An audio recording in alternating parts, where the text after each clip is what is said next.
Shri Swami Samarth. Sonam lifestyle चॅनलवर तुमचं खूप खूप स्वागत आहे. नमस्कार मित्रांनो, आज आपण ऐकणार आहोत दत्त जयंतीची पवित्र कथा. त्रिदेवांचा अवतार ब्रह्मा, विष्णू, महेश यांच्या शक्तीचा संगम म्हणजे दत्तात्रय. दत्त जयंतीच्या दिवशी ही कथा ऐकली किंवा सांगितली तर घरातील संकटे दूर होतात, मनशांती मिळते आणि आयुष्यात सद्बुद्धी, सामर्थ्य आणि समाधान प्राप्त होते. चला तर मग सुरुवात करूया दत्त जयंतीच्या कथेची. अत्यंत प्राचीन काळी दंडकारण्यात एक शांत, दिव्य आणि पवित्र आश्रम होता. हा होता ऋषी अत्री आणि माता अनुसया यांचा आश्रम. अनुसया अत्यंत प्रतिवता, सद्गुणी आणि मातृभावाने ओतप्रोत भरलेली होती. त्यांच्या पतिव्रताचे सामर्थ्य इतके महान होते की त्यांची कीर्ती संपूर्ण त्रिलोकीत पोहोचली. स्वर्गात, पाताळात, धर्तीवर सगळीकडे त्यांच्याबद्दल चर्चा होती. स्वर्गातील देवांनी ऐकलं की अनुसया इतकी महान आहे, तिच्या पतिव्रताची शक्ती अमर्याद आहे. देवतांना शंका आली, हे कसं शक्य आहे? इतके दिवसापासून स्त्रीमध्ये इतके सामर्थ्य आहे, यावर विश्वास बसावं. ही शंका दूर करण्यासाठी ब्रह्मा, विष्णू आणि महेश यांनी स्वतः पृथ्वीवर येऊन अनुसयाची परीक्षा घ्यायचे ठरवले. तिघेही ऋषीच्या वेशात अनुसयाच्या आश्रमात आले. त्या दिवसाच्या वेळी दुपारची होती. ऋषी अत्री तपश्चर्येला गेले होते.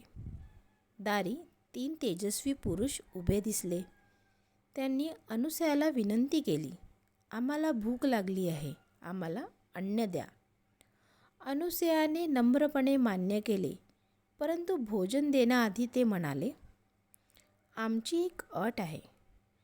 तुम्ही आम्हाला नग्न अवस्थेत भोजन द्यावे. हे ऐकताच अनुसया क्षणभर थांबली. ही अट ऐकून कोणतीही स्त्री घाबरली असती, पण अनुसया नव्हे. ती देवांचा अपमान करू शकत नव्हती, पण पतिव्रताचं रक्षण करायचंही होतं. अनुसयाने मनोमन प्रार्थना केली, हे देव हो, माझं प्रतिव्रत राखा आणि तुमची ही अट पूर्ण होऊ द्या. ती नेमकी प्रार्थना संपवते ना संपवते, क्षणात ब्रह्मा, विष्णू आणि महेश या तीनही देवाचे रूप बदलू लागले. ते अचानक लहान बाळामध्ये परिवर्तित झाले. अनुसया आता कुठल्याही अपराधाशिवाय त्यांना मातृभावाने अन्न देऊ शकत होती. तीनही देव अभ्रक म्हणून तिच्या कुशीत तिला मिळाले आणि तिने प्रेमाने त्यांना दूध पाजले, अन्न दिले. अत्री ऋषी परत आले तेव्हा अनुसया 3 अभ्रकांची काळजी घेत होती. मग त्या अभ्रकाने पुन्हा आपले दिव्य रूप धारण केले आणि म्हणाले, माते, तुमची भक्ती, तुमचं पतिव्रत आणि मनाची पवित्रता आम्हाला अत्यंत प्रिय आहे.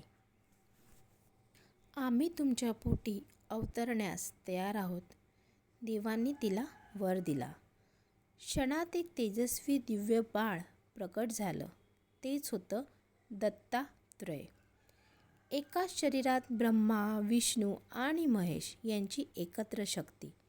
म्हणून दत्तात्रयांना त्रिदेवेचा अवतार म्हणतात. दत्तात्रेयांचा अवतार संपूर्ण जगासाठी एक वरदान होता. ते वाढत गेले तसे त्यांचे तेज, त्यांची करुणा आणि त्यांची ज्ञानशक्ती 4ही दिशांना पसरत गेली. दत्तगुरूंनी कधीही राजवाड्यांचा आसरा घेतला नाही. ते निसर्गात, जंगलात, पर्वतांवर भटकत राहिले, कारण त्यांच्यासाठी प्रत्येक झाड, प्रत्येक नदी, प्रत्येक प्राणी, प्रत्येक पक्षी हेच त्यांचे गुरु होते. त्यांनी जगाला शिकवलं, खरं ज्ञान मंदिरात नाही, ते निसर्गात आहे. खरं समाधान वस्तूमध्ये नाही, ते मन शांत झाल्यावर मिळतं. आणि खरी भक्ती देणे घेणे नाही, तर स्वभावाने पवित्र राहणे आहे. दत्तगुरू जिथे जिथे गेले तिथे तिथे लोकांचे दुःख दूर झाले, रोग बरे झाले, मन शांत झाले. लोक त्यांना गुरु, माता, पिता सर्व रूपात अनुभवत होते. मार्गशीर्ष पौर्णिमेला दत्तगुरू पृथ्वीवर अवतरले होते. म्हणूनच हा दिवस दत्त जयंती म्हणून साजरा केला जातो. हा दिवस आपल्याला आठवण करून देतो की अहंकार सोडा, राग, लोभ, मत्सर दूर करा, सर्वांशी प्रेमाने बोला आणि निसर्गाकडून शिकायला विसरू नका. जो हा दिवस भक्तीने साजरा करतो त्यांच्या जीवनात दत्तगुरूंची कृपा स्थिर राहते. म्हणतात ना, दत्तगुरूंची कथा जिथे ऐकली जाते तिथे दुःख थांबतं आणि आनंद वाढतो. जर ही कथा तुम्हाला हृदयाला स्पर्शून गेली असेल तर मनापासून एकदा म्हणा, जय गुरुदेव दत्त. मित्रांनो, व्हिडिओला लाईक आणि चॅनलला सबस्क्राईब करायला विसरू नका. आणि कमेंटमध्ये जय गुरुदेव दत्त लिहायला विसरू नका. धन्यवाद.